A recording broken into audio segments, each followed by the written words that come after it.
I just, in terms of what what's in the shadows, we have BA2 becoming dominant in countries around the world, and we've had it detected in Australia, and early studies early studies show that it's much more transmissible.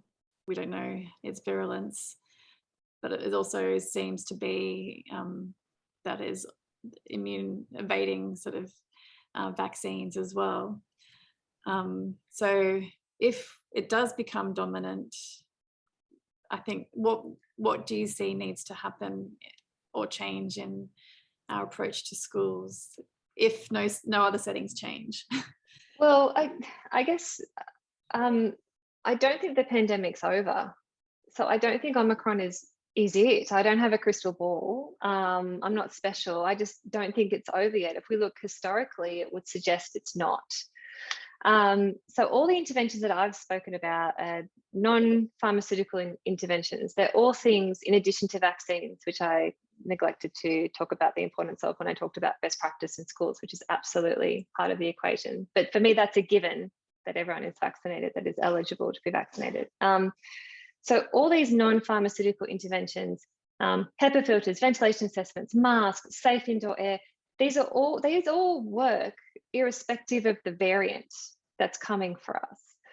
So they're all going to contribute to safer schools, regardless of the next variant that comes our way, which really at OzSAGE is why our strategies are around vaccines plus, because you need both to have a sustained, environment of which we can participate in day-to-day life. If all we focus on is vaccines, it's actually not going to be enough. Incredibly important, but we need to do more. But I will say that all this focus on safe indoor air is still important, even after COVID. So, I have heard that I helped do a ventilation assessment at a particular school, and I heard feedback from a teacher who said to me, the kids used to yawn in the afternoon when I was teaching this class, and they used to be really tired, and now they're not.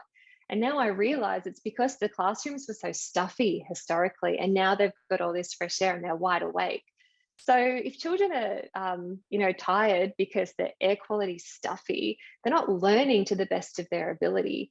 So there's more benefits in focusing on safe indoor air than just mitigating COVID-19 risk. We're also mitigating all the other viruses that we used to live with, and helping to improve concentration levels and all those other things. So there are other benefits. So if there's, I hope there's more than one takeaway from this pandemic. There's many lessons that I hope that we have learned and put into place. But I guess on the topic of what we're talking about, it's how important a focus on workplace health and safety is, regardless of the virus or the variant that we're looking at, and also the benefits of safe indoor air long after this is all done.